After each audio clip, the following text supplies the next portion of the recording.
Okay, guys, we're gonna call this meeting to order. Everyone has the agenda. I thought we could probably go ahead and go through the board operating procedures. It's probably gonna be our shortest thing tonight, and get that out of the way. Okay. Hey, Angela, come on in. How are you? I'm good, thank you. Here, what's that here? You want one? Put you between me and keep us Make sure apart. my back's okay. We got Rosie on the phone. Oh, good. Hi, Rosie. Hi there. Angela, I thought we would go through the board operating procedures first. It's probably gonna be the shorter one of, Sounds like it, sounds like y'all yeah. done your work on that. Okay, Robin, I think we will go through the spots that you had mentioned in your email. Okay. Particularly, let's see. I'll get to that. Bless you. That sounds really good on a speakerphone, Rosie. Okay. Sorry about that, that was my husband. Oh. Okay, in particular, page 522 of your packet.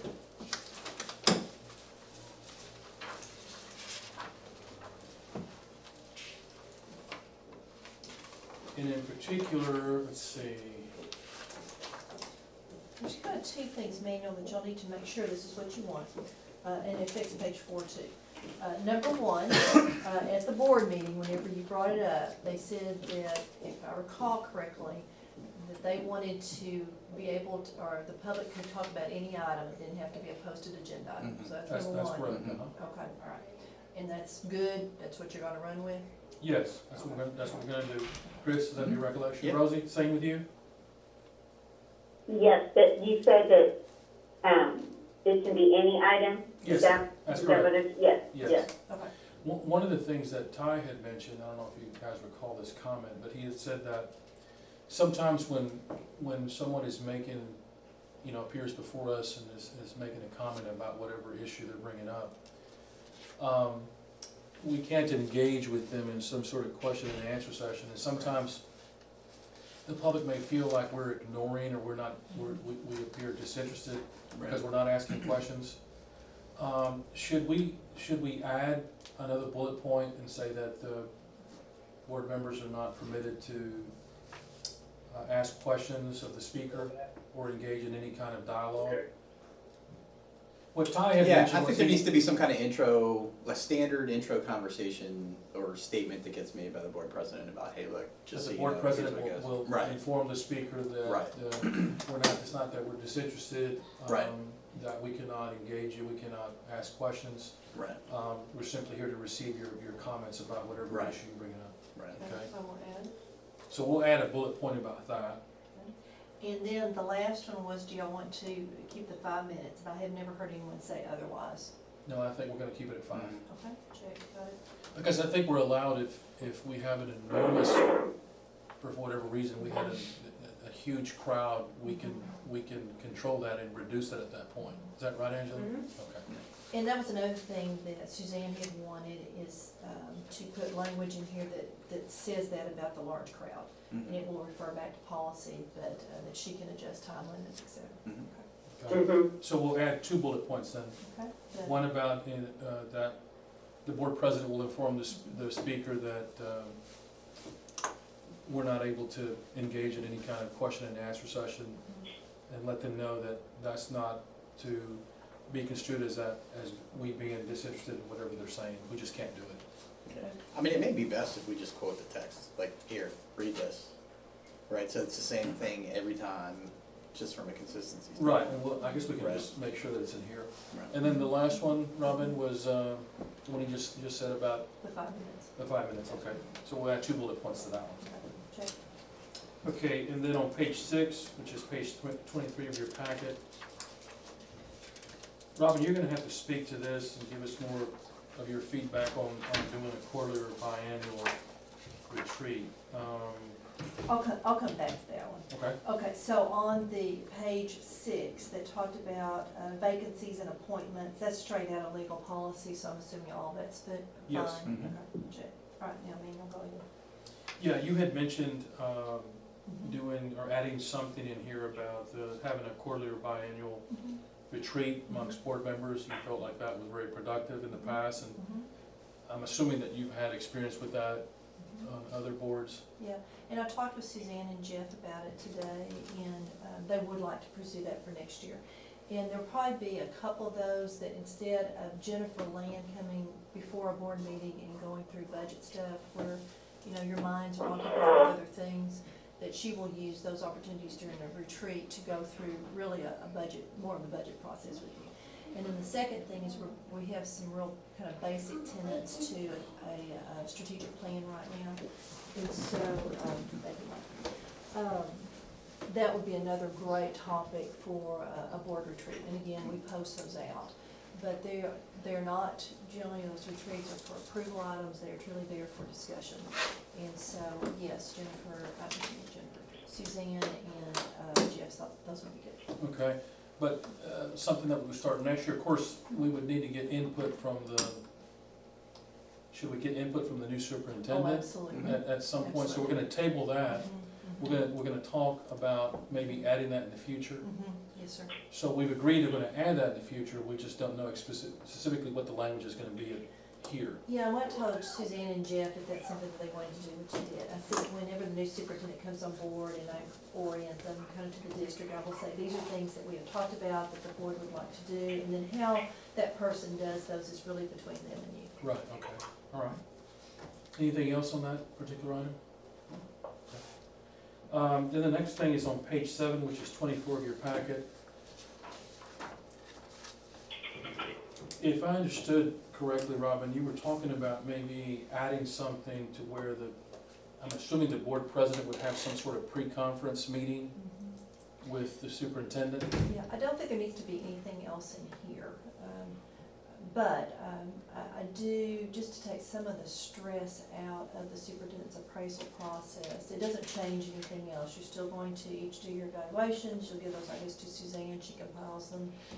But instead of bringing those up during a board meeting, and the superintendent never have seen those before, is do a pre-conference. And then if y'all still want to do a closed session, or if that's needed, then you can do that at the board meeting. But I found with mine that during a pre-conference, I mean, I kind of got everything that y'all had to offer. And so usually, I didn't feel like I ever needed a closed session. That's really the preview of the superintendent, where it's just like any other employee, whether you do something closed or open. But that really took the mystery out of it. It allowed for a very productive session. I felt like I always got something out of it. I didn't feel particularly threatened. It became a helpful thing. And so I do recommend that. I don't know that it has to go in here, but. And I think we've got it covered in the second I do bullet. too. I do too. And you know, how that happens, Mhm. you know, but yeah, I Correct. think we're fine. The logistics can happen later. Okay. The gist is in here. All right, so nothing to add in terms of Mhm. language. Mhm. Again, something that will need to be discussed more at length with the new superintendent. Correct. And Robin, I think those were the 3 items that you had brought up in your email. I believe so. I don't think we have any more little pink tabs. I think we're good. Anything else, Chris, that we needed to? The only other item I had was under consent agenda. So number 6 says financial information. What page? I'm sorry, it's 21 of this packet, or page 4. Yeah. Okay, got it. Right, so it's a listing of things that basically automatically could be placed on the consent agenda. I mean, financial information seems a little vague to me, like what I want to, like, I don't want to get us in a situation where people Oh. feel like we're trying to bury financial stuff in the consent agenda, right, even though the Yeah. packet is available, right? I don't know if there's a way to flush that out any, to say, hey, look, this kind of routine, regular financial updates go there, but like, I don't know. That was the only thing that kind of struck me funny Why though. don't you let me talk with Jennifer and let Okay. her delineate that, and then I will send Yeah. them to you this week, and then you can decide whether that language that Jennifer gives me is okay. Okay. So- Okay, so, I think that's our intent, right? Our intent is not to Yes. bury anything in there, but, That's correct. yeah, yeah, the intense transparency. right. Yeah. Correct, okay. I'll get some language for you and then send it back to you. So we'll get that to us this week, and then the idea is we're gonna present the operating procedures for approval by the board on Monday. Uh-huh. Okay, Yeah, you'll have it in plenty of time. I'll talk with her tomorrow. okay. Rose, anything else on that? Nope, I'm good. Okay, Chris, any other items? That's great. Okay, so it looks like we've got other than those 2 or 3 things we're gonna add, looks like we're gonna be able to present this on Monday. Well done. All right. All right, Well, so that takes care of item 3A. So, should we go to policy update now? Sure. Okay, let's do it. Okay, so, Dr. Battershell, yeah, let's see, what's done. I'm ready to All go. right.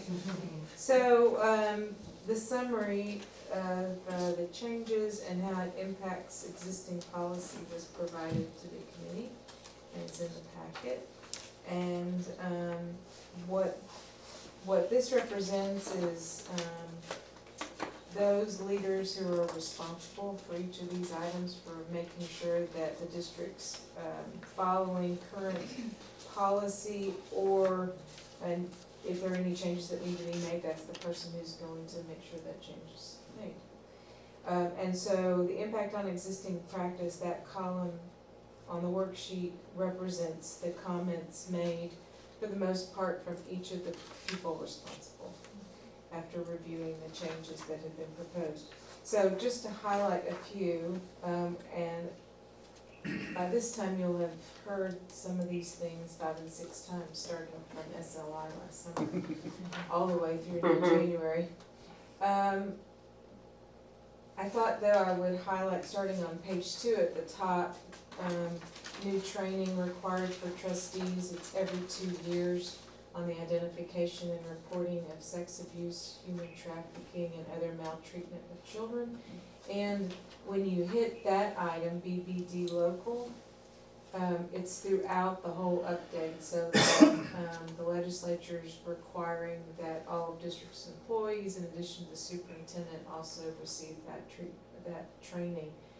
And I'm assuming that, well, it'll be available, I'm sure, at TASB and TASA conferences, and ESC 12 is probably gonna offer that, so it'll be easy to add on the additional training that board members have to have. There's also some cybersecurity training that's new and required for members, and we'll see that here in a minute. You have already addressed and discussed in your meeting the changes to board meeting public comment. And in the end, we are submitting the proposed changes from TASB. No changes, we're not making any changes to what they proposed, which was the 5 minutes, comments on any item at regular meetings, and then gives the president discretion in the event you have a large crowd to make changes to the time and the number of speakers.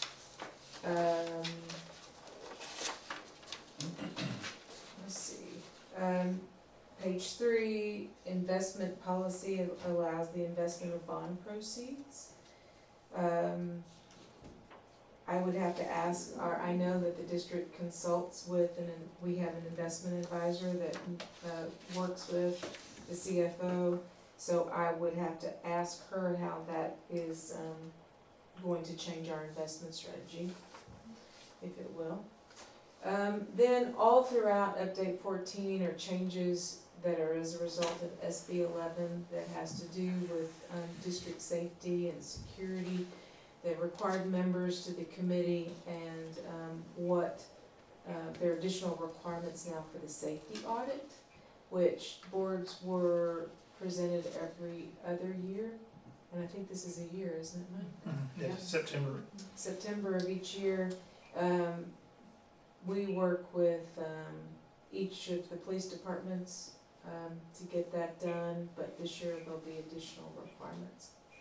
CKE local just puts in policy that school resource officers may not assist with discipline, that they're supposed to keep their work each day to law enforcement, and I just highlight that for you guys because that was already a term of our contract with both the city of Temple and the city of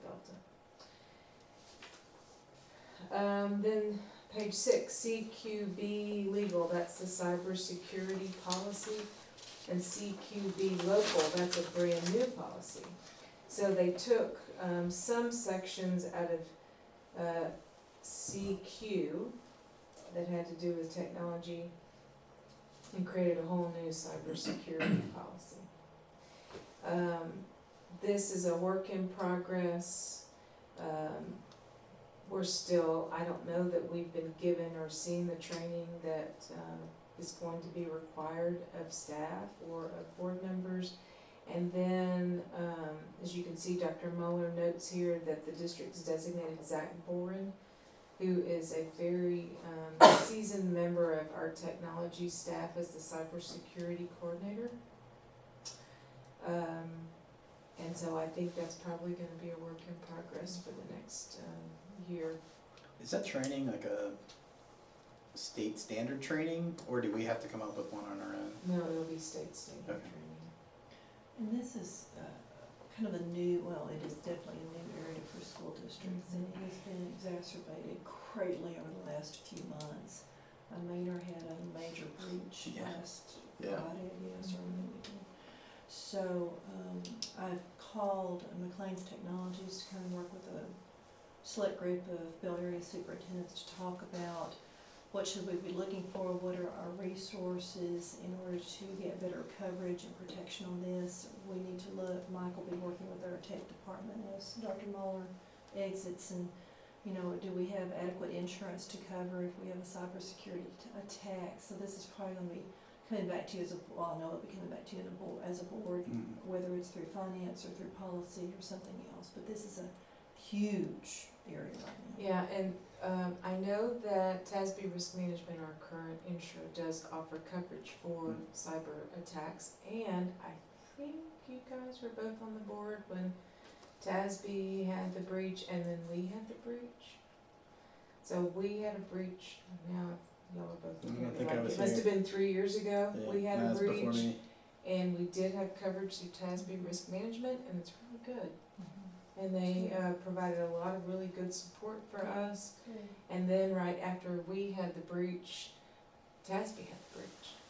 I remember that now that you said that. Yeah. Yeah. Mhm. Yeah. Yeah, Rosie remembers, because then we ended up having a grievance related to our breach, but that was really exacerbated by TASB's breach. So, continues to be a work in progress.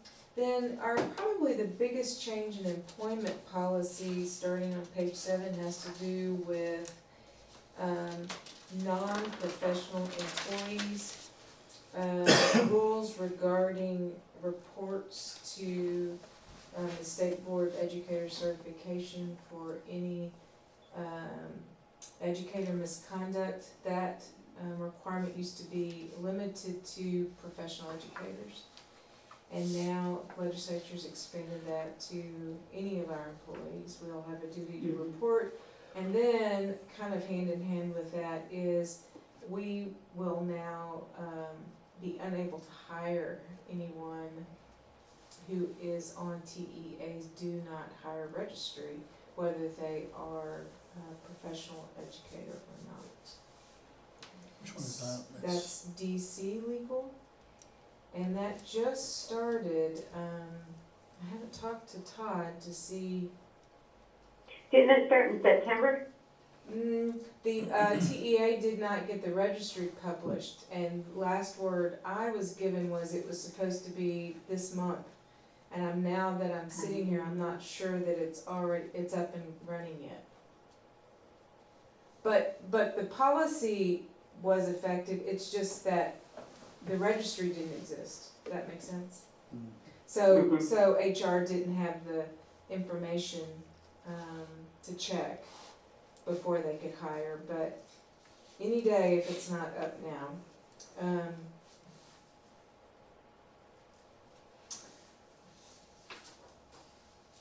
Let's see. Also, and then DH legal has to do, I highlighted it only because it seems to have gotten some more attention lately, having to do with maintaining public information on private devices.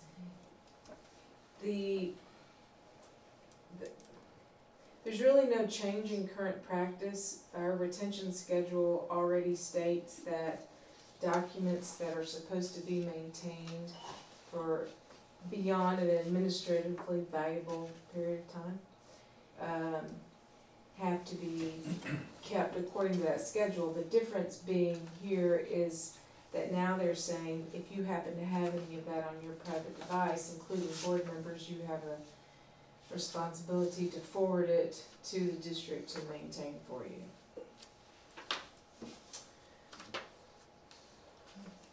Then you see DHC legal, that's the reports that TA was just mentioning about the requirement that we also report non-certified employees who've engaged or we believe. Actually, the standard's pretty low when we have to report. It's whether we have any evidence that there has been educator misconduct. So now that same rule will apply to non-certified staff. That was which one, Angela? DHC Oh, legal. DHC legal. Reports to TDA. And then That's censure, yes, for Non-certified. certified staff. And since you're there, you see DMA legal, that has to do with that staff development related to sex trafficking. That's the same training that board members are going to be required to have.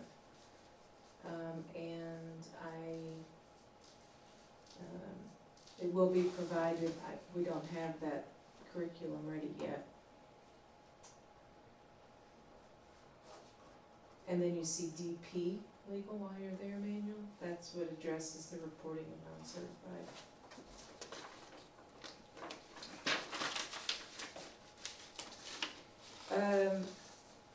EHC legal, if you remember, the E series has to do with instruction, curriculum and instruction. You may have heard about the law requiring instruction to high school students about the proper interaction with a peace officer. And you see here Dr. Love Smith notes that the plans are in place to provide that instruction. That's new requirement. Of course, we have peach officer. Peach officer, well, that's gonna be I interesting. think so too. Been ready for the peach pie? Tasty if nothing Yeah. else. Yeah. See, it is interesting. Sweetness. Well, it's in revisions is where the type of, the impacts piece. Yes. I've noticed a couple of others while I've been That one reading is- as well. Considering a peace officer Yeah. was interesting. EHBB local has to do with GT students, and there've been a lot more added to policy than in the past, and I think that was linked to the change in how districts are being funded. With the changes made to funding in HB3, the allotment's no longer there for GT students, and so now there's more requirements in policy about the expectations of the program and a review of the program to make sure that it meets the expectations of the state. And you see again from Dr. Love Smith that that is a new plan that she's working on.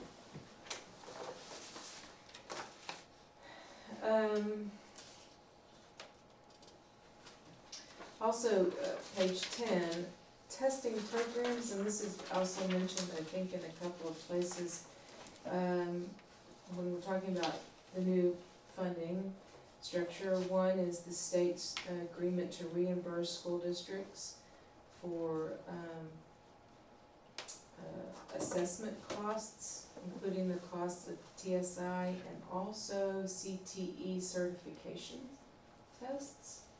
So that's going to be a great incentive, I think, to encourage more students to take those tests because we will get reimbursed for them.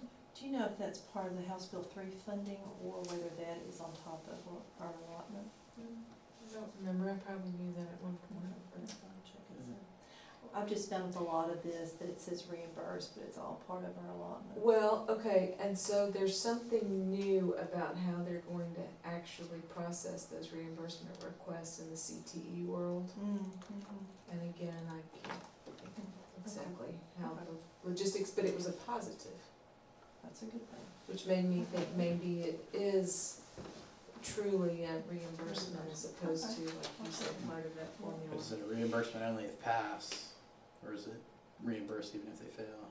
It's for the cost of For the cost assessment, of this, okay. which Either is way. really great, cause then Yeah. you can get as many kids as you think have a chance. So EK Legal's new. No, it's updated, but that provision's new. Cause you see the date it was last revised in October Right, of mhm. 17, so that's telling me it's an existing policy, they've added that provision to. So the reimbursement is new. Yes, Okay. right. Exactly.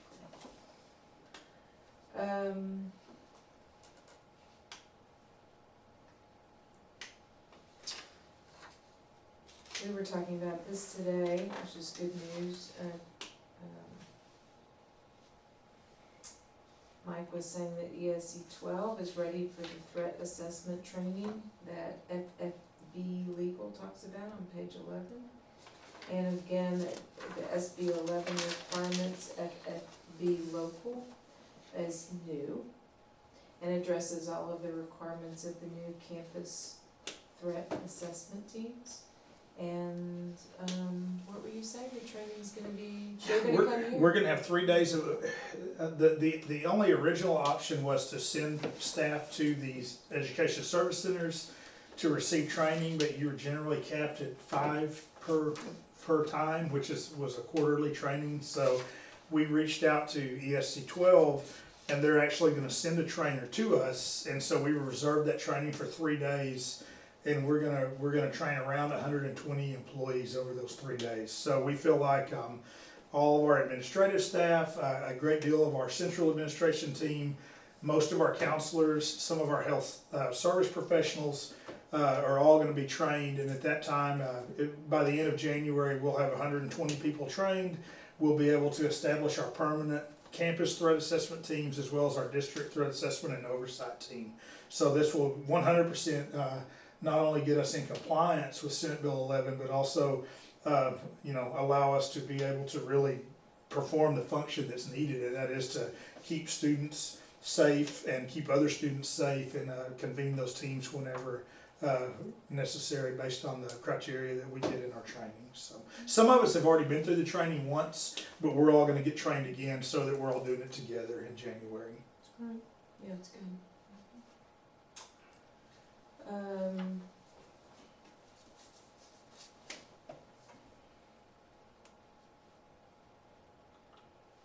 And along with that, there was, I think, when we talked about threat assessment teams and talking about kids and all the additional people that are required to be at the table now.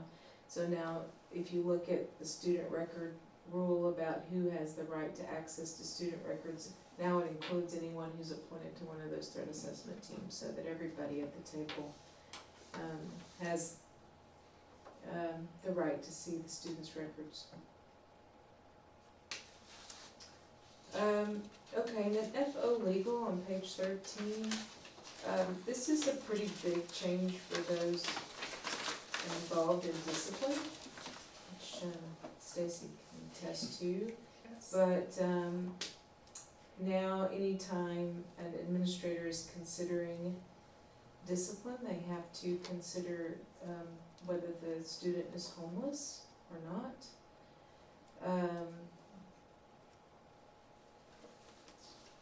And that's a real mixed bag. Yeah, there's a mixed bag. And then I noticed earlier, the definition of homeless has been changed a little bit. So you have to make sure you're not applying that term overbroad. Homelessness, you mean, Homelessness, yeah. Also, the law now requires teams, the administrators make sure the student who's been at DAP or in the event they're at JJ, there's work on transitioning them back in, onto the main campus. And then I haven't heard that this is causing any problems, but the definition of aversive techniques.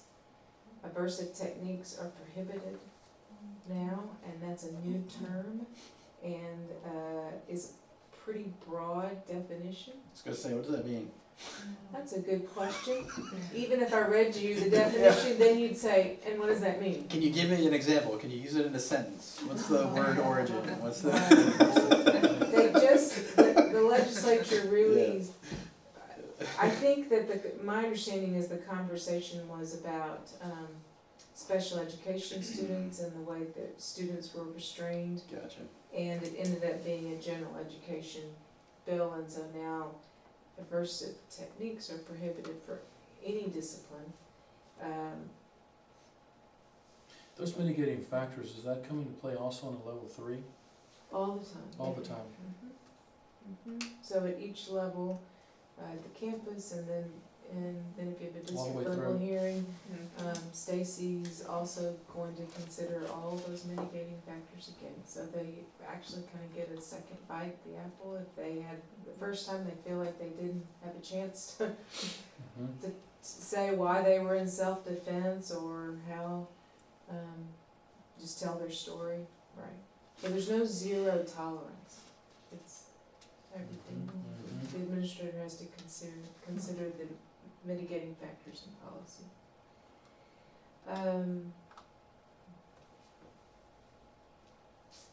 And also I've learned TEA, I think our PIMS coding, all of these changes are all linked to PIMS coding, and TEA now wants more reports on, now I shouldn't have brought this up, but I can't remember, bullying.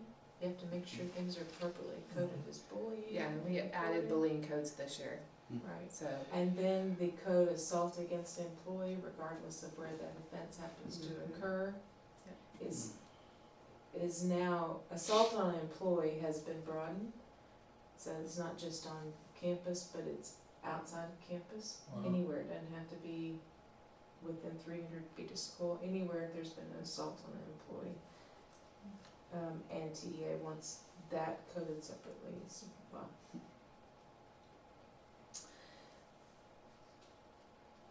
Oh, and there are the transition requirements from DAP, that's FOCA legal.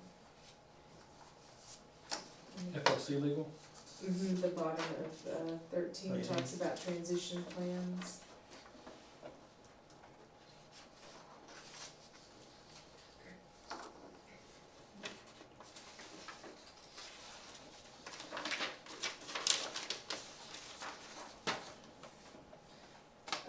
This seems old now, but I guess now it's in policy, the expansion of mandatory, or the, an additional reason to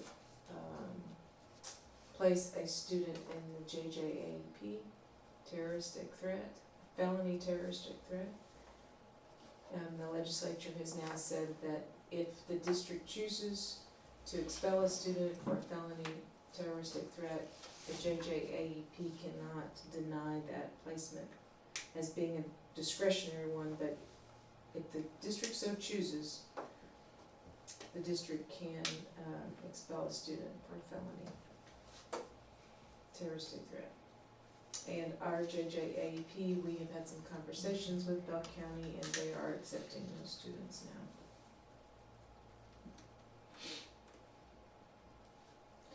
GRAA legal, that's where that law enforcement agency piece is that we were talking earlier. The law now allows for law enforcement agencies to share information with school districts, that, law enforcement information, if it relates to a student that's being studied or considered by a threat assessment team. And that's important because as we are being held more accountable for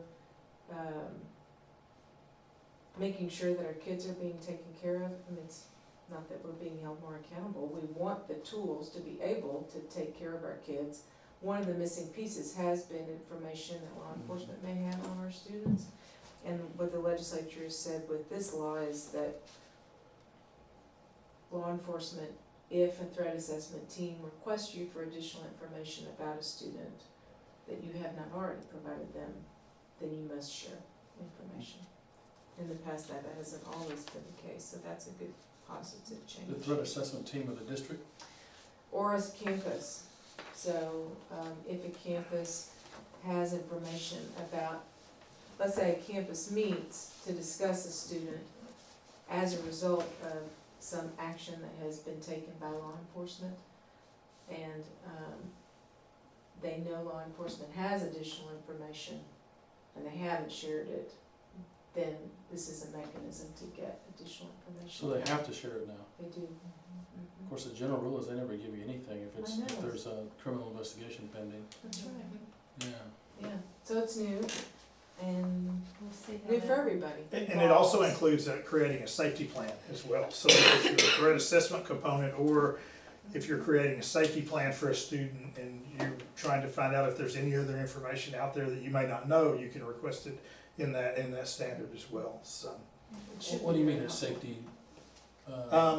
Examples of safety plans that sometimes come about in like bullying cases and things like that, where you're putting protective measures in place to keep a student safe, and notifying, having a person they can go to discuss if they're feeling threatened or if they're feeling not right with things, and not have to deal with that on their own. A counselor or an administrator or a teacher or someone that student trusts, that if they get to a point where they're not handling situations well, they have someone to go to. So if you're putting a safety plan in place for a student, then we could request, if there are any, the authorities have any information on that student that we may need to know about while implementing this safety plan. So they may not be a threat, but they may need special provisions to keep them physically or emotionally safe while they're in our care.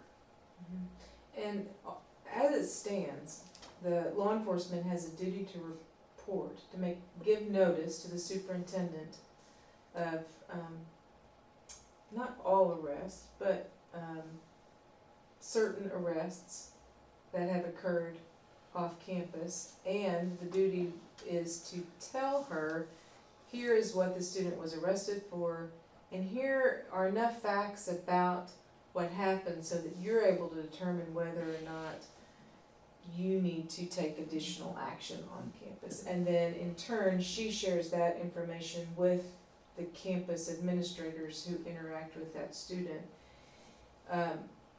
And law enforcement has been required to give districts enough information so that, give her enough information where she can make some informed decisions.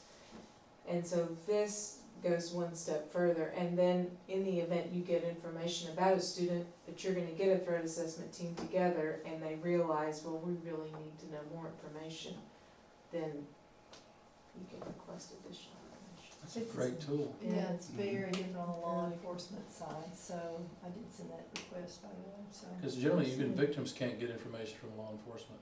I know. Yeah.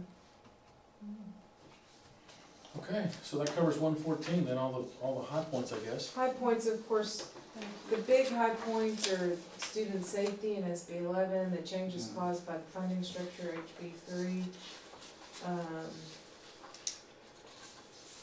So can I ask a question Yeah. on threat assessment? Yeah. So, kind of reverse situation, it's not uncommon for kids who are being seen, privately. Parents may choose to go to law enforcement first with concerns about bullying. They don't want to go to the school first, or, concerns about threats. Will law enforcement at that point still communicate with the school? So if they know repeated information that's going on about a student, does it work in reverse, or it's only if the school reaches out? Doesn't work in reverse. Mm-mm. Okay. Okay, well, that might be something important for counselors to know, Mhm. because there might be misinformation that way. True. So, I think it just might be a friendly thing to let mental health professionals in the community know that if parents are opting to go to law enforcement first, which sometimes they do just because they think it's easier, that it just might be helpful to have information out there for parents to know about the threat assessment teams at school and that things are going to be different. Does that make sense? Right, it does, and to let parents know that law enforcement may not share that information with the school, ever. Correct, that's Yeah. right, that's just what I'm concerned about, Mhm. so, anyway, for what that's worth. If a parent does go to law enforcement first, that doesn't mean that that's not gonna change in terms of law enforcement and complying with releasing information if something is done within the district. If there's a threat assessment team, Right. then addresses it, then the information can be obtained. Say that again. Right, but it may help Well, from a if- collaborative standpoint if counselors knew that a little bit more about the threat assessment teams at school. I think they might be more inclined to help parents to go and talk to the school about putting the threat assessment team there for the students. Does that make sense? Rather than just going to the police and the school has no idea what's going on. If mental health professionals in the community knew what was going on and that there could be threat assessment teams formed at school, or school officials could at least be informed, then that just might be a fuller relationship all the way around between mental health professionals, police, and school teams. Rosie, we can do that, let parents know that that is absolutely a resource for them. And, Correct. yeah, okay. What I was saying was just because police is involved first by the parent, doesn't mean that the threat assessment team can come in later and then you waive that right to receive information. I mean, if you're a parent, you go to law enforcement first. Law enforcement may not share anything with you because there's no threat assessment team. Can the school then notify the parent, hey, come to us and let's talk about this, and then we'll go through the process of looking at the threat assessment. Then the police will have to comply with providing information to, If the school knows. if the school knows. To the team, but not necessarily the parent. School is not gonna know whether a parent went to the police. Right, but if a parent subsequently lets the school know, Yeah, if there's notification to the school by the parent saying X, Y, Z, it doesn't even have to be the whole story, it can just be a piece of the story. And the school district deems that there could be a potential threat there, then absolutely the school can do a threat assessment and request that information from law enforcement. okay. And depending on the nature of that information, we might be obligated to contact law enforcement and CPS just as part of our reporting duties as well. So depending on the nature of what information a parent brought to us, we may have to, or a student too, we might have obligations that we have to reach out to certain entities. What triggers a threat assessment? And it's Is there- really is there that's a behavior or something occurred, and I'm gonna give you the real general overview, that could be a threat to students within the school. Danger to self or others is kind of the criteria, that the information that we receive that a student may be a danger to themselves or to others would at least provide us with enough to do an inquiry as to whether we need to assemble a threat assessment team or And not. those could be behaviors in school, those could be behaviors outside of school, it doesn't really matter. Okay. Very subjective though. Yeah, it is. The threshold is very It is. subjective depending on the It is. individual that's looking into it. Rosie, we have a leadership group of community leaders that we've met twice, now we have another one in February. And one of the huge concerns we were looking for common issues among all these different entities. And I told you all that on News of the Week at one point in time. But one of those was, mental health. In this last meeting, there was a huge discussion about mental health and how drugs and alcohol plays into that, and the numbers served by MHMR versus the numbers that are in the county jails. And so that discussion will come back up in February, and that's a really good time for us to talk about threat assessments, because we've got MHMR sitting at the table, Baylor Scott and White at the table, and then the judges sitting at And the law table. enforcement. And law enforcement. So that may be a really good place to talk about the threat assessments. Yeah, there's also the BAIT team, BAIT, and that was actually the judges in Bell County reached out to mental health professionals, particularly with the number of students with high functioning autism that we're ending up in the system. So you may just want to include them in your leadership team. Okay. So- Judge Depew is coming to the next meeting, and so, we'll work through Judge Depew right now, kind of know where we need to head. Perfect. She's Thanks. wonderful to work with. Yes, she is. She really is. Okay. Rosie, anything else?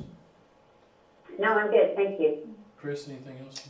Yeah, so FNCG legal, it's Okay. 13 of the spreadsheet. It's about weapons, right? Mhm. It's removing clubs and knuckles, Yeah. right? Can we add a local policy to keep clubs and knuckles, or No. no? Okay. Would you want a local policy to keep closed? Well, no, like to keep them on the list, right? Because I think the Oh, policy oh. change is removing them I from the see, list I of see, I weapons, see. right? But Gotcha. we can't then further restrict it. Gotcha. Because I can't see any good that comes out of, brass knuckles walking through the high school, but, whatever. I was told that there has been an uptick in women using or having brass knuckles Yeah. in their purses. And that was one of the reasons that like it's become mainstream. I have no idea if that's even true. The new maze. All right, so Brass Yeah, knuckles. right, not one we could Because- ever add. yeah. All right. Make them pink. right. Wow. Okay. So you can't prohibit that on school grounds? Not if the legislature said you can. It was taken off the state felony list, is that correct? That's what kind Right. of drove that policy change, so. Well, but just because it's not a felony doesn't mean we can't restrict it, though, right? Right. I think with the changes that it's, so then I guess it goes into the definition of if they say you can't. I mean, there's state It's not a acceptable crime. conduct, Mhm. and then there's conduct that we accept, and we may have a higher bar. I don't know. Are there two different things between having it on the person and then using it? You know, I'm looking at you, Stacy, Yeah. because you're the one, I don't know how often we've even talked about, well, we did have a kid with knuckles last year. I mean, is the state's Last year. rule, is it the floor or the ceiling? I guess in this particular one, it's the ceiling. You can't go, It is, you can't say, well, we restrict them here. No. So it's not about the classification of the offense, it's about the possession of the item. Mhm. so you can So- have the item on the campus. Have it in, you can have it, but if you do something bad with it, then you can punish the behavior. yeah, I mean, that's just crazy. I mean, Okay. Well, I want to make sure we got a policy in place that if you do something bad with it, Well, you're already, Yeah. you're Yeah. gonna Yeah, have, yeah. Yeah. right, you're gonna have Okay. assault and yeah. harassment and whatever other discipline options you Would it be have. aggravated if they use that? Depends on what they do with it. It depends on whether Yeah. or not it's classified as an I mean, it's a weapon under the assault with penal a code. dangerous weapon, right? You know, a lot of Okay. these policies, they have become softer on the possession of weapons. I think because there's that, I can protect my own kind of mentality out there. And you'll see that running through some of this as well. And, including that, employees can now keep guns in their cars. There was a time where that was promoted. They can't bring them onto the campus or into the campus, but they can keep them in their cars now. Chris, that's a good point. I didn't even think about that. Hmm. When I read that, I didn't think about it. And we're always could just comply, whatever the rule is, we'll just comply with it, But that's a good point. Yeah. I mean, if we don't like it, can we do something local about it? Right. Take it to your legislature, Yeah. just like Tory. Okay. You've got these TASB grassroots meetings too, where they put into place, and I think there's one, it's either this week or next week, because Suzanne's going to it, but if there's a piece of legislation that you feel strongly about, you can give that to Suzanne, and she can take that with her. Mhm. Where's the source of law that says you can't do that? I mean, where is that? Texas Education Code. Is that right? Mhm. Okay. Just have some sort of blanket provision? They changed to chapter 37. I think they've dropped clubs and knuckles from the list of prohibited items. Okay.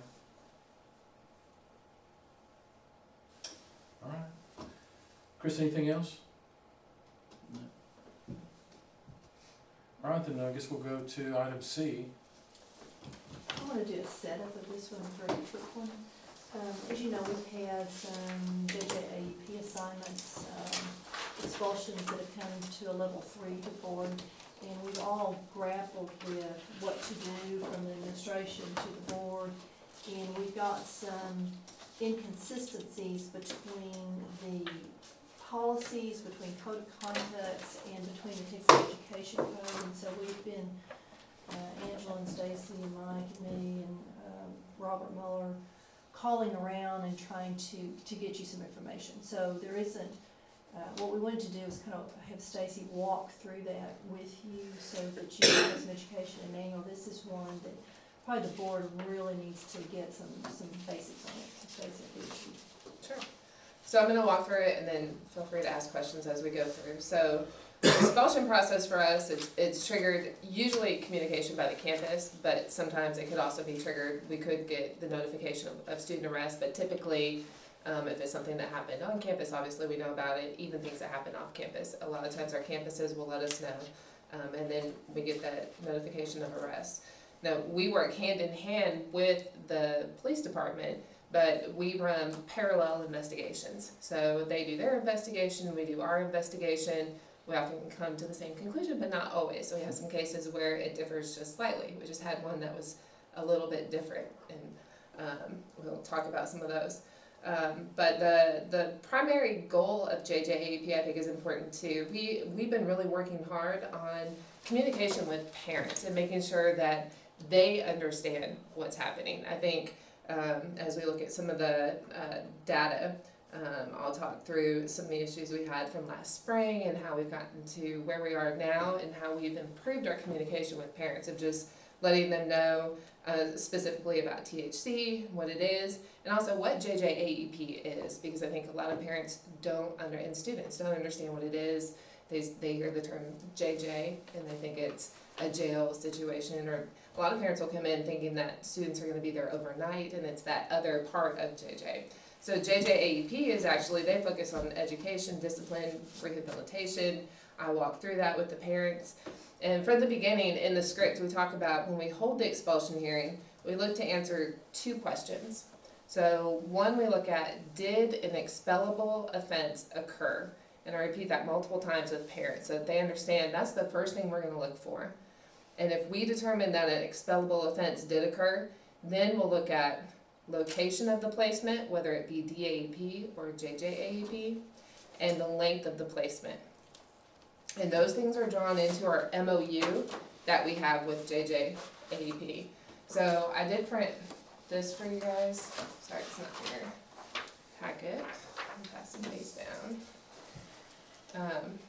This is something our last meeting with JJAEP, they gave us this. So you'll notice there's a difference, obviously, in mandatory and discretionary placements, and it gets a little bit confusing.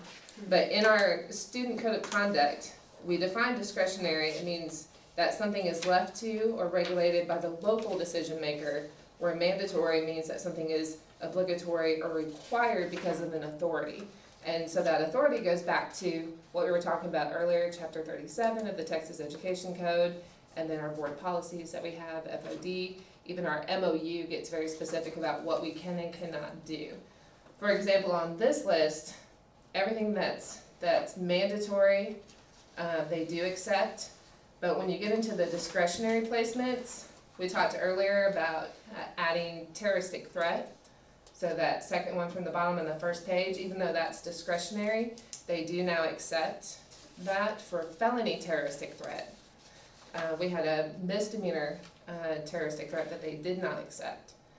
And then on the second page, all of the Title V offenses are discretionary, but they accept those. But they do charge us a fee for those. All of the other discretionaries, they do not accept at our JJAEP.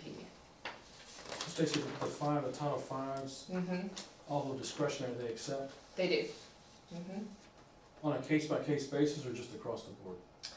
They accept them if we find the elements of those offenses across the board. And so you know, the history of your MOU is that's a negotiated agreement between the districts in the county and Bell County. And, 10 years ago, the JJEP was being run by Belton ISD.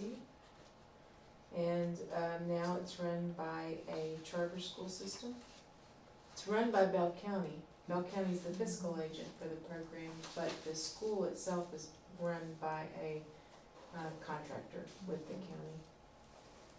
And so the terms of your agreement with JJ are governed by the MOU that you have with it, along with your other districts, and that's an agreement that these discretionaries and the amount of the discretionary, that is something that's been negotiated over the years, so that is not something dictated by education. So that just ends with Title V on page 3. The last 3 are not automatically accepted, or accepted if the elements are found. Those are not, that's Those what are they not. told us when we Okay. went over. Which page are you? On the very last page. Page 3, the DOI PC 4603, and then 37.0052.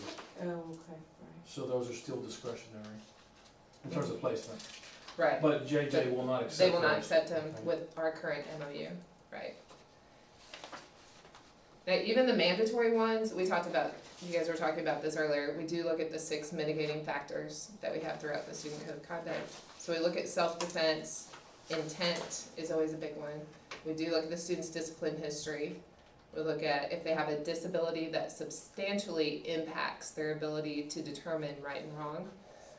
And then the new ones that were added this year were to look at status as foster care and status as homeless. So we consider those as well.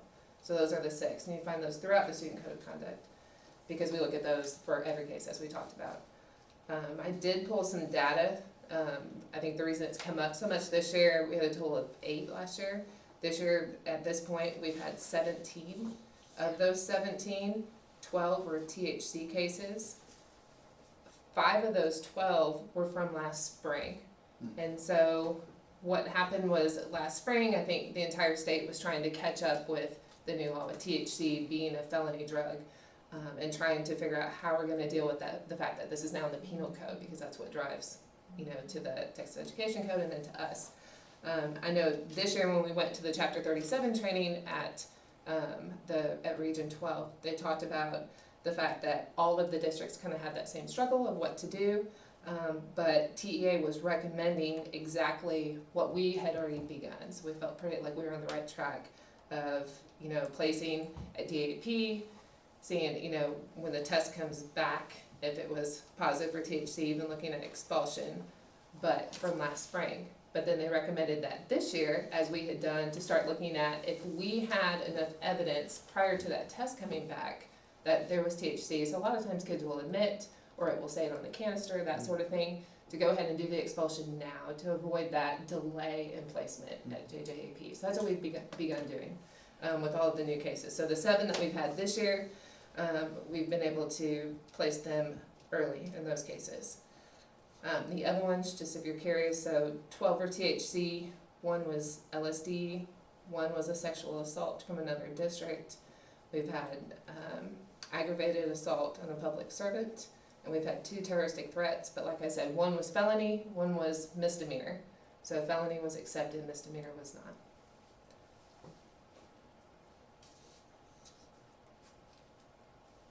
Is there anything else you guys would like us to address about that? Can you go back to that, the THC and the placement and the suspension, Mm-hmm. where if you suspect THC, Mm-hmm. before you wait on a positive finding from the lab, Mm-hmm. then you can go ahead and expel. Mm-hmm. So Tia, the person that was presenting got that recommendation from the legal team at TEA. And what they told the room is, they said, and it was a full room, has anybody here had a test come back negative? Nobody had. So they said, if you have enough evidence at that time, because if you have a student admitting that it has THC, or it says that it has THC, it makes more sense to place at the beginning, because with the difference in THC and some of the other drugs in that category is that any amount of THC, and I think that's the major difference, would be a placement. Where a lot of your other drugs, you have to wait for that lab result to come back because it depends on the amount of the drug. But with THC being any amount, if you have enough evidence showing that up front, and a lot of our kids will just tell us that that is what it is, then it makes more sense to place up front. If the test comes back and shows that it wasn't, you could always release them at that time served. So we are working with the Temple Police Department because they have someone who's worked with drug crimes for a long time. And Temple ISD does the same thing. And we get a read off of that person and do they think it's THC? If they say, yep, then we go JJP. And you as a board, you'll need to know that. And you also need to, really bear in mind what Stacy said, that out of all those cases around here, that they haven't had any that have come back. And we had one this year, where we believed it was THC. The student said it wasn't. We didn't have any other information. There was no canister. There was nothing. We couldn't test it on site. There's some issues with testing it on site too. Sometimes they can test it on site if they can get into a canister, but a lot of them are closed where you can't test them on site. Even if you can test it on site, they have an issue of being able to tell between CBD and THC. So there's some issues with that. But in this particular case, we didn't have enough evidence, so that student, we did place at DAP pending the test coming back. So we're not just doing it automatically, it's only if we have enough evidence to show that we believe it is THC, and that's how the law is stated, if we believe. The scary thing for me is that if you have the suspicion and you have some evidence and you put a kid in JJ and then the test comes back negative, I mean, what's the stigma that's attached to that kid from now on? I don't think that anybody in schools, whether it's Belton or others, puts someone in JJP lightly. That for us, that's probably the harshest punishment that someone can have unless we file criminal charges upon them. And so, if that comes to you as a board in level 3, know that your administration has truly looked at every avenue and they feel like that is in the best interest of the safety and security of your school district, which is our charge. And it goes back to the expulsion hearing. The very first question I ask in the expulsion hearing is, did the expellable offense occur? So we go through the hearing process and we're not able to show that it occurred, then we would step back from that. That just hasn't happened this year. If you're kind of on the edge as to whether the offense was, or where the placement should occur, let me back up. In what cases do you decide, well, maybe I need to go DAEP first, as opposed to JJ? The one that I talked about, the one where the student said it was not, we had no other witnesses, no other information, law enforcement couldn't say, we didn't have that person in place that we're talking about now, and the current law enforcement that we had looking at the situation said, we're not sure, then I didn't feel comfortable overruling all of that information. We didn't even go to hearing in that one. We said, you know what, we'll place it DAP and we'll wait for the test result. So if there's any question, without that, I feel much more confident, obviously. If we have that test result, then we feel good about it. If we don't have a test result, we have to be very confident to move forward, like she said, to JJAP, because that's a substantial disruption of a student's life.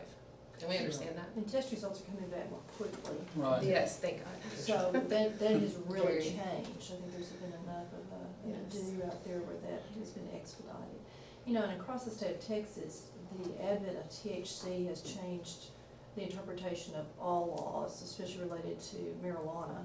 What you're hearing is there's a lot of places, not school districts, but municipalities that they're not bringing on charges even on marijuana because they can't tell there's THC in pot. So, again, THC has really changed how most governmental entities do business. What checks and balances do we have in the process? Is it just one person doing the hearing, or I mean, how do So, how no, do- Danielle, Yes, I need to interrupt. I'm gonna have to sign out from here. I'm sorry. Okay, all right. Hey, thanks, guys. Thank Okay, you. bye-bye. thank you. Bye. bye Rosie. So that's a great question. So through the script, so I act as the impartial hearing officer. We always begin with, I kind of read through the rules that everybody understands, I give a chance for everybody to ask questions. We make sure that everybody has all the information. We're really good about, being flexible about when we meet, how we meet, all of that. So that we start with that. The administrator from the campus is the one that presents the administrative side. So they present that information, and then the student and their family, they present their information. Some of them have legal representation, some of them do not. Some of them have witnesses, that sometimes they bring character witnesses. The character witnesses don't sit through the entire hearing, we call them in when it's time for them to testify, then they leave. But the campus administrator is also there. And so then they present all the information. And then I take a period of time for deliberation. If I feel confident about the information that I have, I make a decision that day.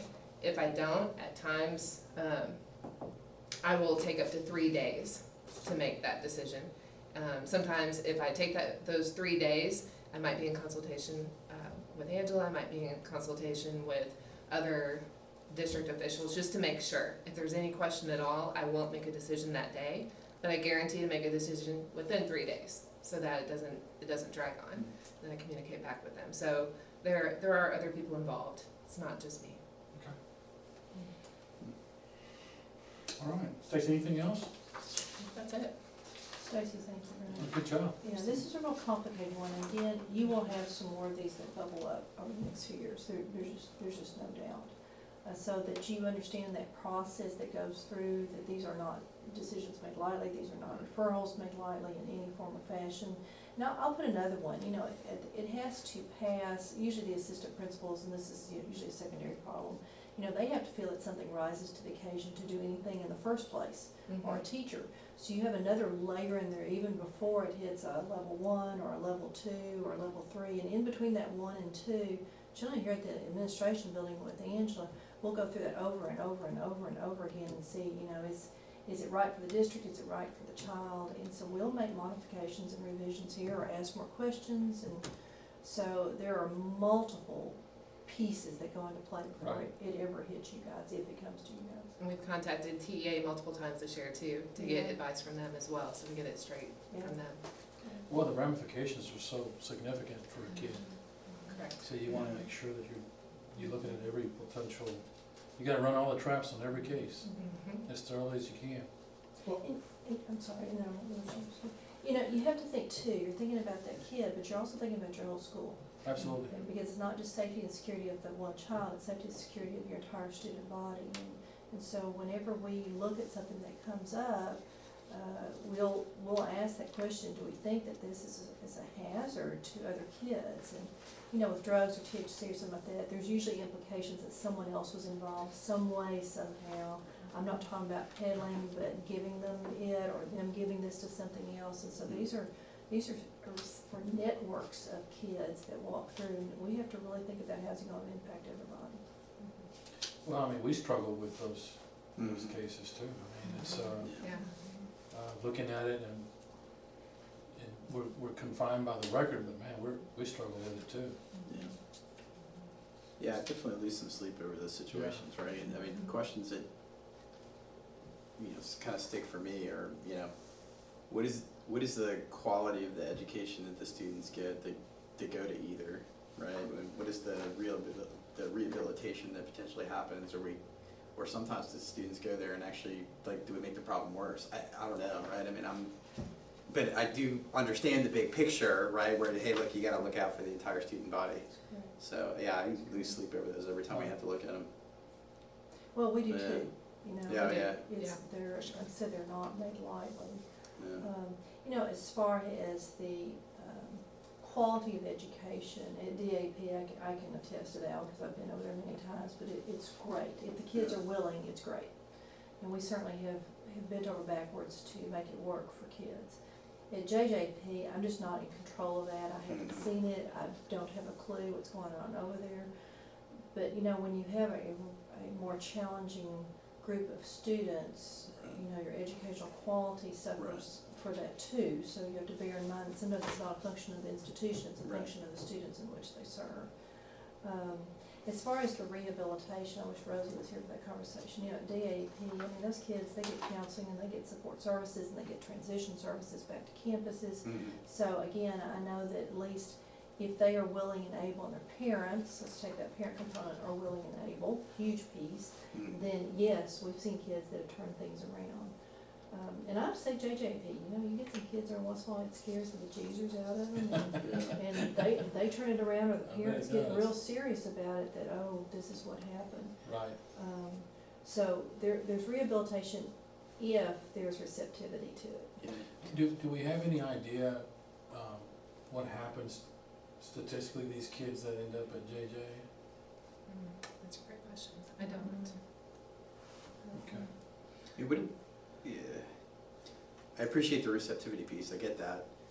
What, do we do any kind of counseling per se with the parents for students to go to like the DAP or, is it? They get, I don't know if you call it counseling. Yeah, I know, I don't know that I They wanna get- call it counseling either, right? They get But- orientations They as do, to what to okay. expect. Stacy does a lot of that. They do it once they get the DA, they get it once they get to JJ. Right.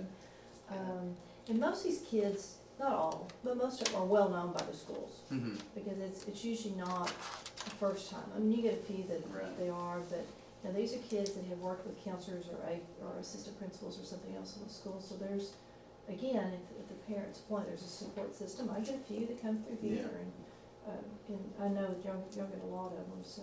Yeah, all I'm trying to get to, and I'm not suggesting that it's a bad situation, right? But are there things that we could do to help set the conditions even better, right? Like to improve on potentially the outcome of what's going on. I don't know. I can tell you one thing I do, you know, the term expulsion, it makes it sound like, you know, they feel like they're out of the district. So I always emphasize before they leave, your student is still a Belton ISD student. And Right. if anything, you know, is not going well at JJAP, contact me, and parents have. They've reached out to me, and then I reach out to JJ, and we try to ensure that, you know, we're still part of that process, because they are still our student. So that's one thing we do. And then the transition piece, you know, they added legislation. We're already doing a lot of that. Yeah. But, you know, we have really emphasized that, and I think you know, it's picking up the phone and calling JJ and saying, you know, telling them how special this particular kid is and the certain things that may not be in the paperwork. We do those things, and then when we transition them back to campus, we make sure that they're sharing all that information as well. Yeah. So it's not just, you know, they're expelled, they're at JJ, and we don't know what happens. I think it's important that we're still involved that whole time. Okay. Well, thank you, Stacy, you got a tough job. Yeah. Thank you. She's done it well. Thank you. Anything else on that part of the agenda, Chris? I guess the last for D and E, Mike, you're gonna take care of both of those? Yes, I am. And if you're ready for D, it's kind of a safety and security procedures. This is just kind of a brief update. We plan to do a full report to the board in February on kind of safety initiatives, legislative update, those sorts of things, and how they've affected our safety and security team. I wanted to just kind of give you an idea of just areas where we're working currently, and then just give y'all an opportunity if there's any other items that you might want to hear more about in February. And you don't have to tell me tonight, y'all can just get back with Dr. Battershell, she can let me know, and we can make sure and include those in the report as well. But the things that as we worked on this today, or as we've been working on this, the things that will definitely be included will be, number one is an update on our threat assessment, training, and just kind of where we're at with that whole threat assessment process and fulfilling our not only our legislative requirements in that, but also just meeting the needs to provide as safe a system as we can for our students. As we said earlier, with you know, harm to self or others is what we're really concerned about there, and we want to try to get as many interventions in place as we can if we feel like that we have a student crossing into that situation. Update on safety drills. That's you know, we've all been students and we've all done the old tornado drills and fire drills and those things, but there's a lot more to that now. And so we'll give you an update on kind of where we are with safety drills, what our requirements are, and kind of how we go through that process. Our emergency operation plans. We have a district EOP. We have campus and department EOPs, and kind of where we're at with those, and kind of how those parlay into the safety audit that we'll have to turn into the state in September. Anonymous alerts, an update on that. That's a program that was installed over a year ago, and kind of how we process those. What typically do we see a lot with those, and what kind of situations have they allowed our administrators to intervene in? It's really pretty amazing with anonymous alerts. It's been really a cool program, and it gives our parents and students a voice to come out and share concerns with us that they might not have otherwise. District and campus safety committees, kind of where we're at, what legislative mandates on those are, and what we're doing, and who all's involved in those committees. That's something we're doing we feel like some really good work with those, in as far as training and planning of our staff, and involving community stakeholders in that process. The different safety trainings that are mandated, that are mandated by the state, and that we also choose to do, whether it be our Stop the Bleed, our CRAZE, which is active shooter training, SRP, the Standard Response Protocol, CPR, first aid, those types of things. Kind of what we're required to do, who are we training, and how are we making that training happen. We'll give you an update on that. We are going to have our first round of mental health first aid with a group this spring. We would like to expand that program over time, but that's an intensive training, even though it's not a lengthy training, and you can never do more than 30 at a time. So we're going to start with a group of our health professionals and our health services staff, and then expand from that. But and I'll kind of explain what that is and kind of where we want to go with that program. We've been doing a lot of things with in cooperative programs with our law enforcement, whether that be Belton PD, Temple PD, our SROs, and other entities. We've had quarterly, or I guess bi-monthly meetings with that group, where we sit at this table and give and take. What are the issues y'all are seeing? What are we seeing? How can we work together? One of the components we talked about in the legislative 114 update on the give and take on of information on threat assessment and safety plans. We've actually discussed that, and we'll discuss that again with them tomorrow on kind of how that looks and how that works. So we're really trying to be proactive in our collaboration with local law enforcement. We've done and are continuing to do administrative training on investigations for all types of prohibited conduct, especially for our Title IX and bullying investigations. How should those investigations look? How should the reports look? What conclusions? How should our conclusions that we come to be presented? And Stacy's been involved in that. Angela's been involved in that. We've also had some SRO training in that, and then we're also talking about doing some more training in February on putting together probable cause cases and things of that nature. Assessments. We've completed most of our safety assessments, from perimeter fencing to interior locking doors, two-way intercom systems, telephone assessment, security camera assessment, and exterior campus lighting assessments. So we've kind of put together some needs on that. Some of those are going to be addressed in the facilities upgrades that were approved back in August or September or October, whenever that was. Some of those are going to be looked at and addressed in a grant that we're applying for this month, and we'll have details of that next month. And some of those are just going to be through our normal operating budget. But we have legislative mandates we have to meet in those regards, and just as well as to provide the safest system we can, as far as the making our campuses a harder target as possible in the event that someone did want to target them. Y'all know and been updated on the Halo smart sensors, so we'll have an update on that in February as well. Hopefully, if we have some up and running, maybe we'll even have some data by then. We'll see. We've gotten all the POs are approved, and we're waiting on them to arrive so we can start the installation process. So hopefully we'll have a little data by February. We have asked for an increase in our detection dog visits at our secondary campuses, primarily our high school campuses, and we may have some data on that as well. Stop the Bleed kits. We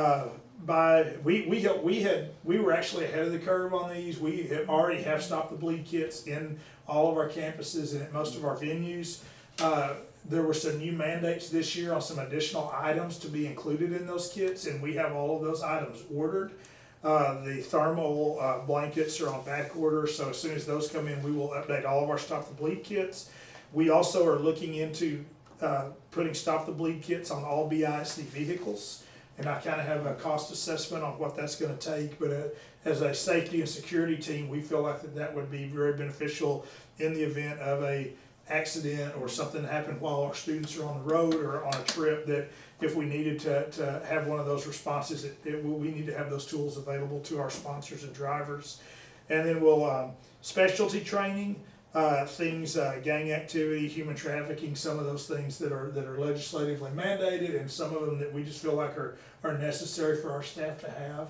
And then, just tie it together with any other new legislation and safety concerns that we've been addressing. So those are kind of the broad range of topics. If there are any more that any member of the board would like to include, we can definitely get that information together and include that in our report in February. You know, Dr. Muller mentioned, in the assessments part, when you were looking at the facilities and having access to certain buildings, what are we looking at specifically? Anything? As far as just tools that would inform Yeah, law I mean, enforcement in of what some entrance to buildings, go to and things yeah. like that. I mean, I know when we did something over at, something with the building trades, we went over there to that building and you just walk in. Yeah, there's multiple things. I mean, Mike hit some of those. From exterior, we look at egress onto campuses, from roads to fencing, to exterior cameras, to exterior lighting. We look at the doors, the threat assessments that Pete and Doug look at, are the doors locked? Is there only the front entrances there? Are the panic bars, are they functioning? Because those get old and they don't work at times. Then when you get in the building, is the front desk working correctly? Are sign-in procedures being followed? Are people going through the Raptor program? Are there internal cameras? To looking at where doors are on the interior. Are there automatic shutdowns? Because I know at Lake Belton High School, because it's a new campus, there will be a button that will shut down certain doors throughout the campus. To where your window coverings are in your interior classrooms, to where your fire alarms are, to where your detectors are, to communication back and forth. If something happens, can people get back with the office? To practicing of security plans, or from fires to tornadoes to whatever else. So, when you talk about safety and security, I mean, you got a huge list of assessment. One of the things specific to your question, it falls under our drills, is we do send intruders to campuses, someone that wouldn't be known to the students, that doesn't have on identification or a badge or a name tag, and they knock on doors and see if anyone will let them in. They go to those types of settings and see how long could they go unnoticed before someone asks, who are you? Do you have identification? Do you have a pass? Those sorts of things. So several times a year we do send visitors out to campuses, and they kind of see if they are able to gain access through not the traditional way. And then usually that's coordinated with our police force, and then they report back to us, and we kind of do an after action together on what we found and how we need to harden our defenses if need be. So. And sometimes we forget about those other buildings, like this building, because we don't have a security entry right here. And of course that's coming, but we started to look at all those support services. Bus barn is another one. There's a lot of security goes with that. We approve the wands for the JJAP bus to ensure that our kids are safe when they get on the bus and when they get off the bus. And they got put on your news that week. Our only question was, a mother had said, "Are you going to wand them when they get off the bus?" So, but again, parents do look at the safety of their kids, and when you wand them, you at least know that they're safe when they're in those settings. So we're going beyond buildings at this point in time, and cybersecurity, that's part of safety and security too. So What are we looking at, like, for this building, in terms of access? there will be a security entryway. I've approved those plans, and we'll do that in-house. Mike Mars drew up those plans, and it will have a vestibule like every other place has. It will have locked dours and shareable click people in or I not see. click them, you know, but everybody will be behind. Dr. Muller mentioned the CTE building also. Mhm. Is it gonna be kind of the same thing? Well, CTEs, you've got a more There's so complex much- issue. right, Mhm. right. Because you've got some programs that are exterior programs like carpentry or, you know, all those kinds of things. Ag barn would be one. I think you've got two pieces. We can absolutely get better with what we've got at CT, and I don't think we're as tight as we could be, I'll just be really honest. But the other part of it is, you're gonna have to get a new building at some point in time, because there's only so much you can do with a tent. And you've got kids in CTE that Right. most of their classes are in other places, so they're coming in and out, Right. and that's where your biggest breaches come. So at some point in time, as a board, as an administration, with your new superintendent, you're gonna have to really look at what you're gonna do with your CTE services. At Lake Belton High School, you've got a brand new facility, it's all under one roof, you don't have those problems, but the Belton High School, yes. Okay. One of the problems that a lot of high schools have over time is, you know, you've got a lot of kids, a lot of special programs, you start adding all these ancillary buildings. Very, very common. And the more that you can get all those under one roof, the better you get your security. And we've got a lot of ancillary buildings, including ROT or JROTs.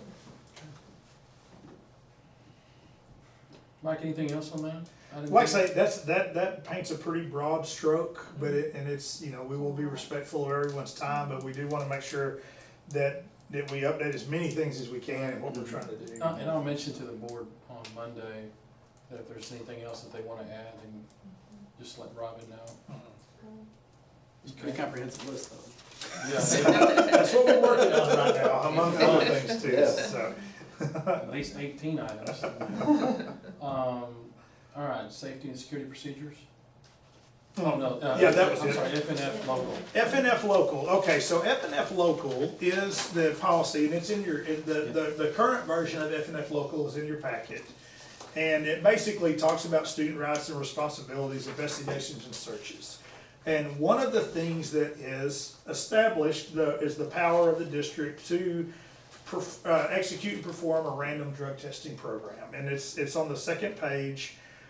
Basically, it gives the district, requires random drug testing of any students in grades 7 through 12 who choose to participate in school-sponsored extracurricular activities. And currently, kind of where we are and where we've been, at least since the 2008 revision, is that we currently test our 9th through 12th graders in all extracurricular activities. So regardless of their program, if it's an extracurricular activity, then we do enroll them as part of a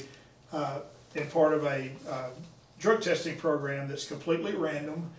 We don't have a prerequisite drug testing of any sort, so it's not a prerequisite to be in any extracurricular program. It's just you're enrolled in the random program if you do that.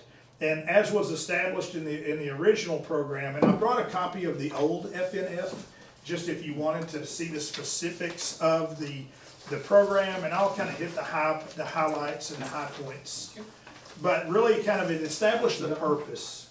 And the Okay. purpose was to Thank you. obviously provide for the health and safety of all students, to undermine the effects of peer pressure by providing legitimate reason for students to refuse to use illegal drugs, to deter students from drug use, to prevent injury or harm from students that may arise, and to encourage students who use drugs to participate in a drug treatment program. And there's some counseling and things that are part of the consequence portion of that if a student does fail the random drug test.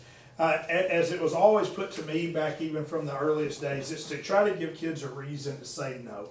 If I'm in extracurriculars and I get put in a situation where a alcohol or a controlled substance is present, I know that I may be tested, so it gives me an out. It gives me a reason to say no, and I think that's the biggest thing that everyone's always deemed it is.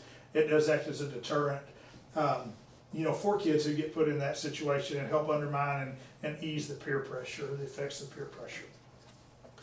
What has happened is we've taken, and there's really three things that I'd like to ask you about tonight. One is that in 2019, we took the actual nuts and bolts of the drug testing policy and moved it to administrative guidelines and took it out of FNF. So FNF gives the district the right to impose this policy, but the actual nuts and bolts are not in FNF any longer, they're in administrative guidelines. And the reason for that is if we do decide to make a change, it does not have to go through the process of multiple readings and then action at a board meeting to make a change in the policy. So I guess the one thing that we would discuss tonight would be, is that acceptable to everyone, and do we want to continue that practice? If not, then some districts use an FNF regulation policy where they specifically list the nuts and bolts of their drug testing policy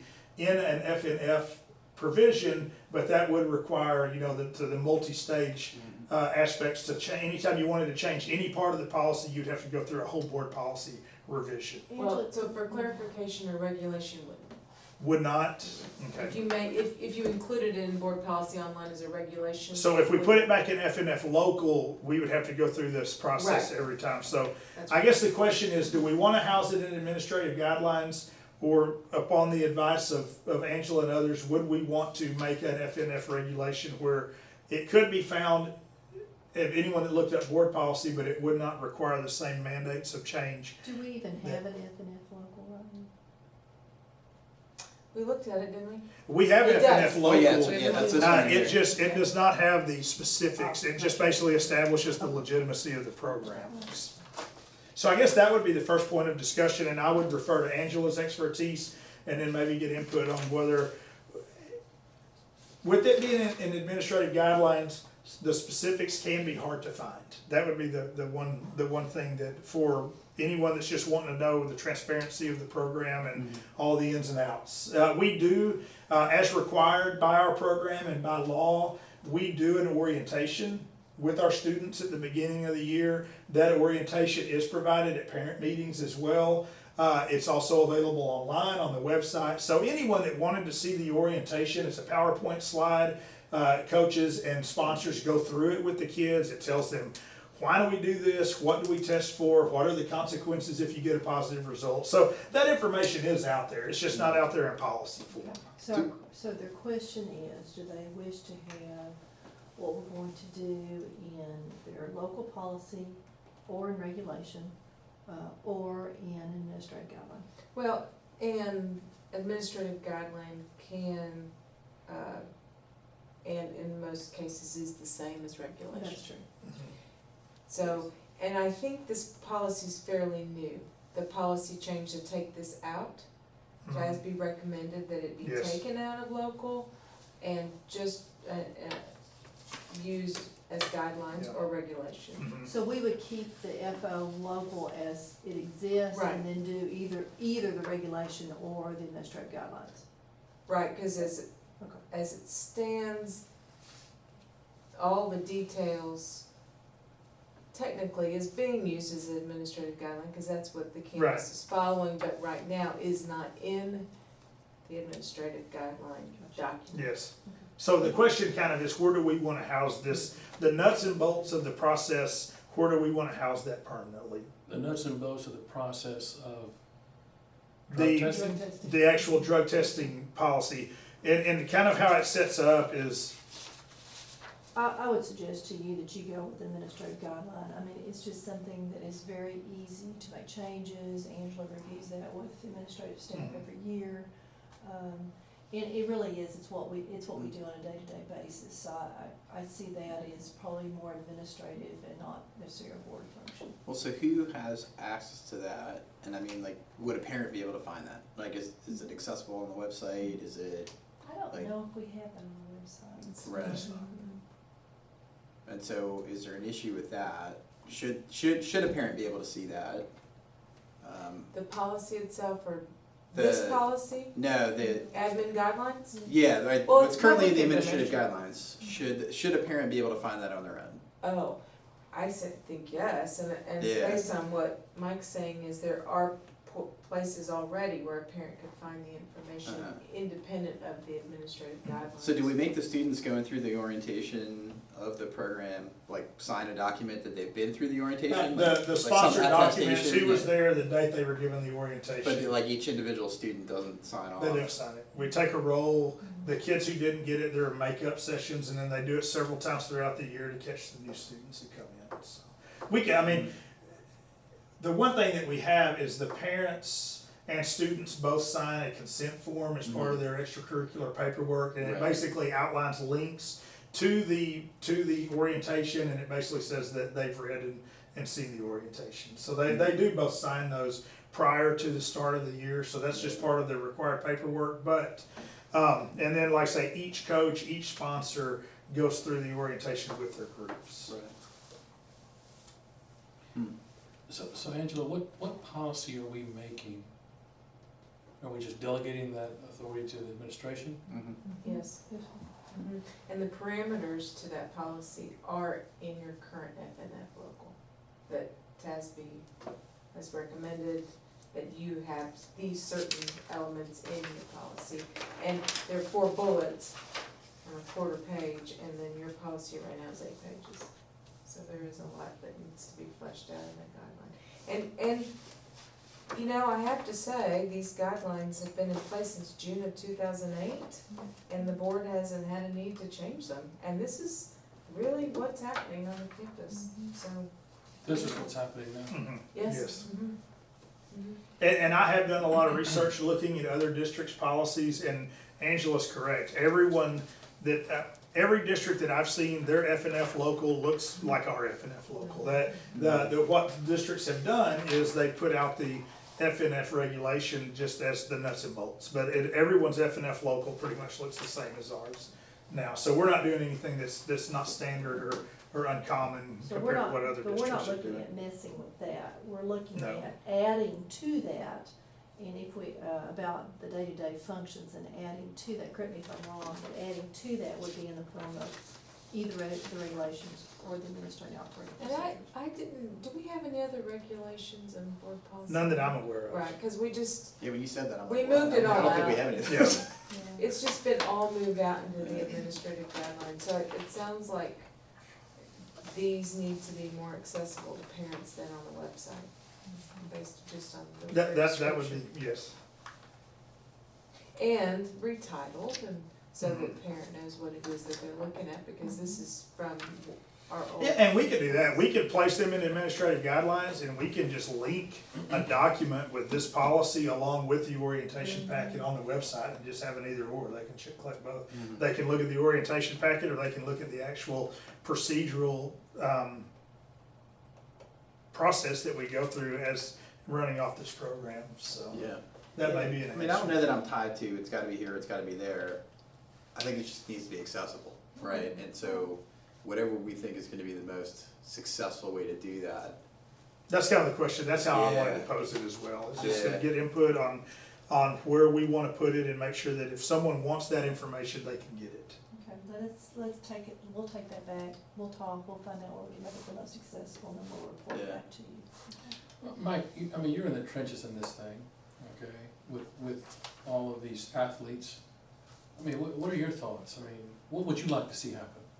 I think a tab on the website along with the orientation, a clear tab when the parents go in and sign the consent form that takes them directly to a PDF document of here it is. And I think I would feel much more comfortable with that than kind of where we are Yeah. right now. I think that would solve That the feels problem. And also put it in administrative guidelines, because that's where for future, you would wanna draw that document from, is what it says, whatever it states in your administrative And guidelines. it's an easy fix. Mhm. Yes, Check. okay, I mean, I will say, I mean, I know this is not the question you asked, but, I mean, I could see some benefit in having each individual student have to attest that they did it, like, and sign, hey, look, I did this, instead of the group yeah. took attendance and whatever. We can do that. I That's don't an know, easy I mean, I just, I mean, if Yeah. the objective is to encourage them to say no, right, Right, well, Yeah, then we that's would where I'm have the coming from. signature twice, we would have it on Yeah. the consent form, the consent to test form, and we would have it, yes, I did see the orientation.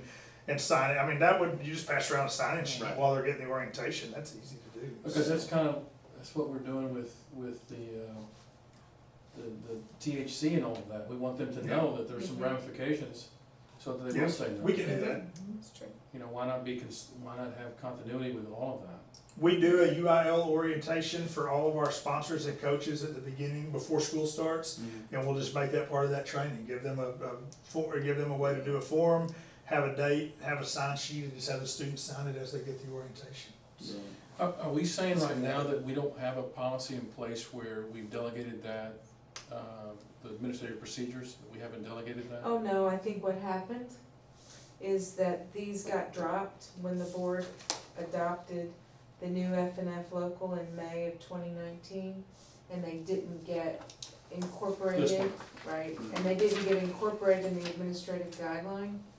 And they also, I don't think there was consideration given to the fact that if these are no longer part of board policy, then a parent may not have access to it otherwise and searching on the website.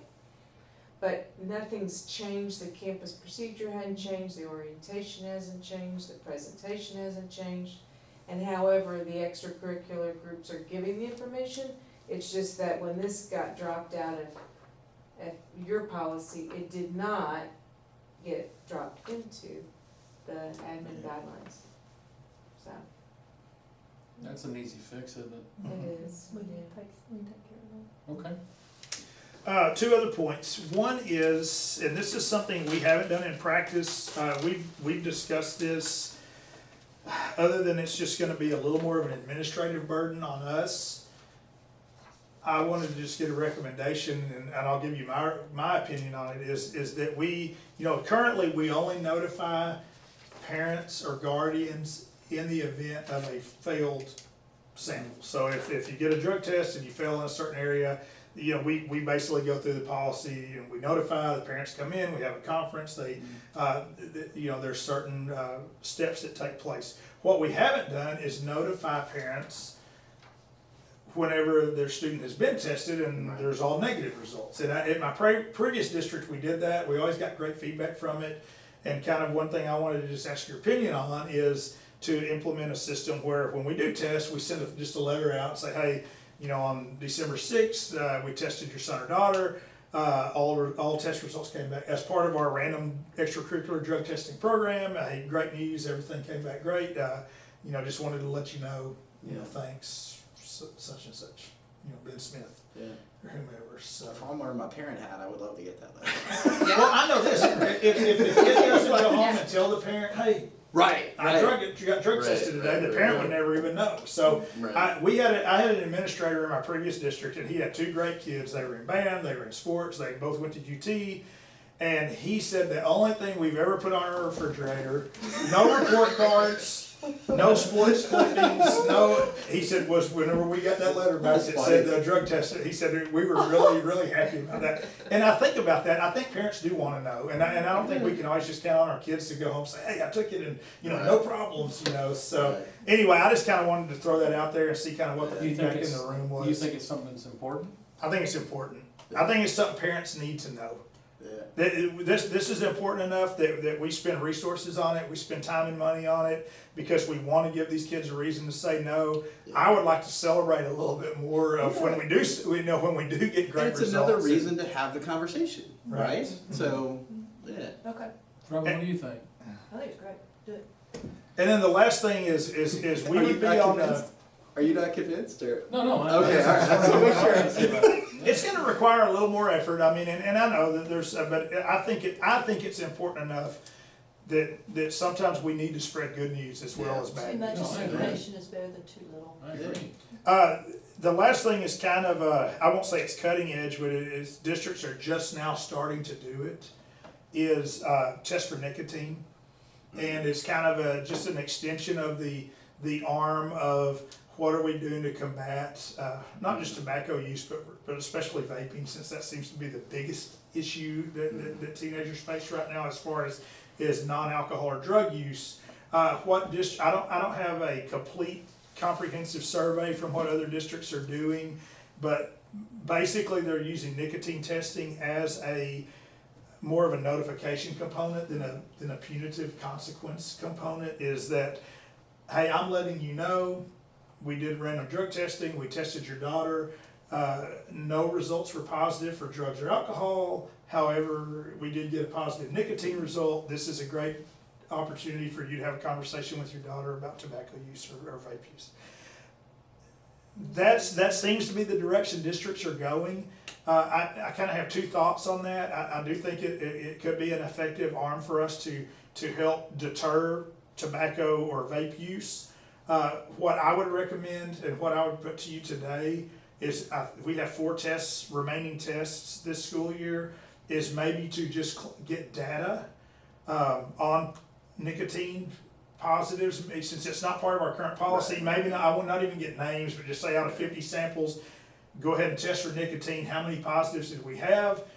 If we feel that there is a significant amount of use, that we would want to use that as an informative component with our parents and as a deterrent to try to get kids to say no to nicotine use, then we impose that as part of our policy next year and say, we're gonna test for nicotine, first offense, we're gonna notify your parents. Second offense, maybe we're gonna ask you to go through some type of a counseling program on nicotine use. A third offense, then we may look at something a little more substantial. So But do kind of a beta this spring. just kind of get some data this spring. We'll have at least 200 more tests this spring, and I think we would have a sample group to see, do we have a big nicotine problem, and if so, do we want to put that in as part of our policy next year?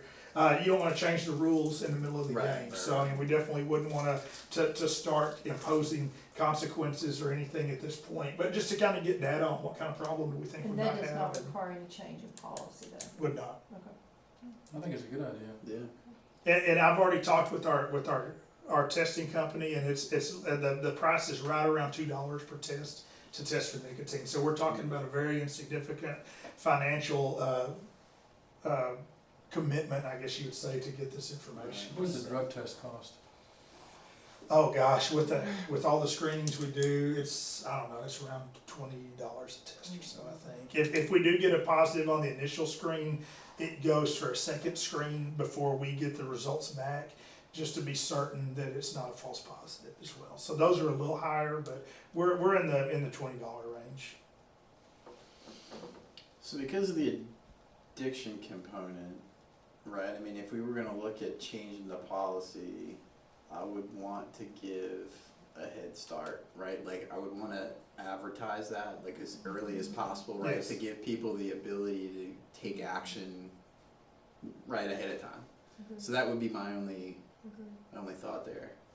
We did some reading today, and one thing that, unlike some of the controlled substances that we currently test for, the nicotine actually is in the system a very short period of time too. So we would, giving the kids ample notice, but it would be something that that definitely give them 2, 3, 4 months to. I mean, that's a behavior that needs to be changed, Yeah, right? It's gonna take some absolutely. time. Yeah.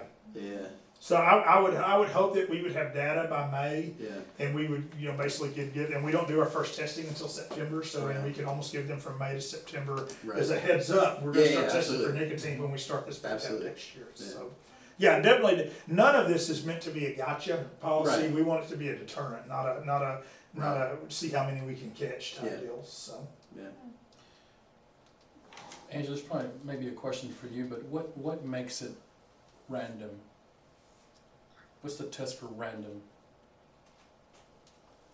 I think it's defined in the policy, but I don't know. Yeah. I don't look We use a company, I don't know what the at- company. Our contract, Yeah. right, our contract defines how they're going to do And random. they truly put all the kids in a pot and they do a random draw. Yeah, in other words, it's not one of the, well, you see this kid over here, it looks like this kid might be doing some things. It's not one of those kind of No, tests. Legally, you can do that, we don't do that. We don't have, once we submit our test list to the company, they basically enter them as numbers, and they have some computer program that spits 50 numbers back out, and that's where we get ours. We don't know until like 2 days before the test. The only person that has access to that is myself and the AP on campus that administers the test. And so, no, we don't have any say-so on who's tested. It's completely random. Districts can do that though. that right? No. They can't, right? You mentioned that, some districts do? In my prior district, they told us we could, but we Right, never okay. did, so.